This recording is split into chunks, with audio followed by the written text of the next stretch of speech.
What is going on, collectors? Optical 20 back for another video comparison. So now we're going to take a look at Hot Toys Storm Shadow and Threezero Storm Shadow. Let's jump into it at the accessories. But if you want to order the Threezero Storm Shadow, head over to bigbadtoystore.com. I'll put the link down below. This is the Hot Toys gun that you are looking at. It's beautiful, two-toned, and as you can see, the colors are, nicely done. And their swords are die-cast. It's beautiful when it is. And the good thing about this is that they're not too heavy. They're just properly weighted. So when you put it in his hands, it doesn't put a stress in his joints whatsoever. Now, the tip of this sword, that didn't sound right, but at the bottom part, you can connect them to make this one giant sword or spear, so to speak. He got this, I don't know, sai, is that what you call this thing? This is not die cast. It's made out of plastic, but you can tell the color, the paint application is pretty beautiful, that it looks like a die-cast sword. Now, the Threezero one comes with, I would say, a little bit more. He comes with nunchucks. It's nice. I wish the paint of the handle is a bit more matted, but I get it why it's shiny, so it prevents, scratches and whatnot. He has some bows and arrows here. I don't want to take out the hand, but you can tell what it is, because that hand has one purpose: to hold that bow. So there's no reason for me to just remove them. I don't barely display him with the bow itself. So you can see here, he does come with a sword as well. The Threezero Storm Shadow, and I'll show it to you.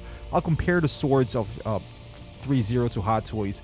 Yeah, no comparison there. This is made out of plastic, although nicely painted, I would say. But next to the Hot Toys version, it's just, it fails in comparison there. But it is there. You got to mindful of the price as well. Now, the outfit, like the costume of this figure, the Hot Toys version is cloth, so as the Threezero from the pants. All the way up to, waist. But as far as their upper garment, Hot Toys maintains its fluidity, so to speak, with the fabric outfit, compared to the Threezero one, which is rubber. You see the upper garment, this is made out of rubber. It's all sculpted. Nice details though. You can clearly see. I do like the fact that Threezero has this more, I would say, cartoonish / action figure-ish look, although it's too different from the two different franchises.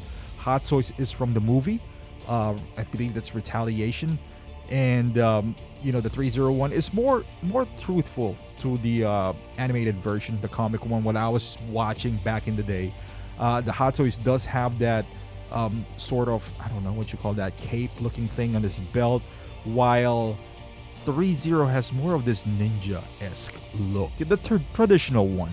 And got this seamless arms as well, which I have been, those seamless arms have been pretty good with me.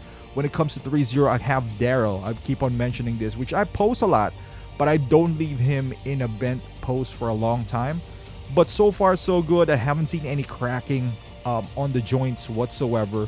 So I expect the same way with my Storm Shadow here. But other than that, it looks pretty nice. The Hot Toys, you can see there. You can, if you fix it, you can kind of hide the joints.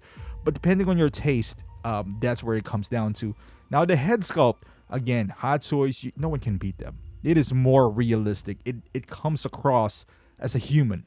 Compared to the Threezero, again, they're gunning for a different type of audience here. So I'm just, this is not a direct comparison, so to speak, unlike Snake Eyes, who doesn't have a head sculpt. This one, there's a human element that comes out. So depending on what you like better, or if you like the movie, so to speak, then you might lean into Hot Toys a little bit more. Now, a lot of people that I know of was not particularly a fan of the movie, so you might gravitate towards Threezero a little bit more. So, and that is understandable. But I just want to show you all the minor details here. You see, there's nice weathering on Threezero on the side of his helmet. However, on the Hot Toys, there's different layers, and his helmet is not sculpted. It is it kind of is and it isn't, but it's made out of different textures, and I appreciate that. You know what? So is Threezero.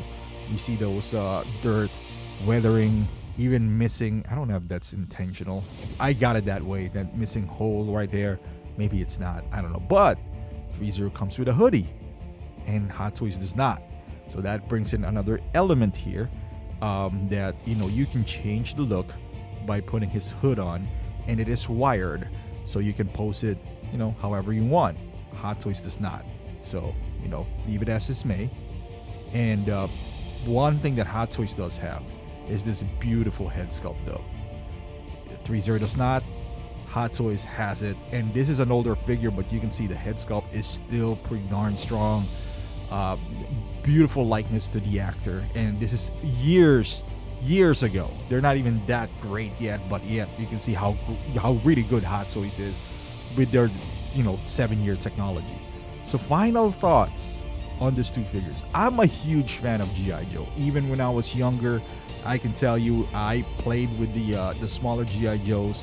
Even though I can't afford all of them, I bought pretty much what I could. And two characters that I never had, unfortunately, was Storm Shadow and Snake Eyes. Why? They were expensive back then. We were not well off, so I would only buy, my mom would only let me buy the clearance ones, which is the not known characters. So that's what I would get. Now that I'm all grown up, decided to buy them, and here we go. Now, which one should you get? I would say the Threezero version. As much as I like the Hot Toys version, the movie was okay. I didn't even hate the movie, but the fact that the Threezero version is $145, and you're not afraid to pose him around like the Hot Toys version. The Hot Toys, you would spend a minimum of $250 right now if you buy it on eBay. I mean, that is not outrageous by any means, but Threezero exists for $140, readily available at Big Bad Toy Store. So why would you overpay for something that you could barely move? A figure that is almost 9 years old by now, compared to this one who has, yes, maybe lacking on some areas, but pretty solid if you ask me. Thank you for watching, guys. Hopefully you liked this video. Give it a thumbs up, subscribe to the channel, and I'll see you in the next one.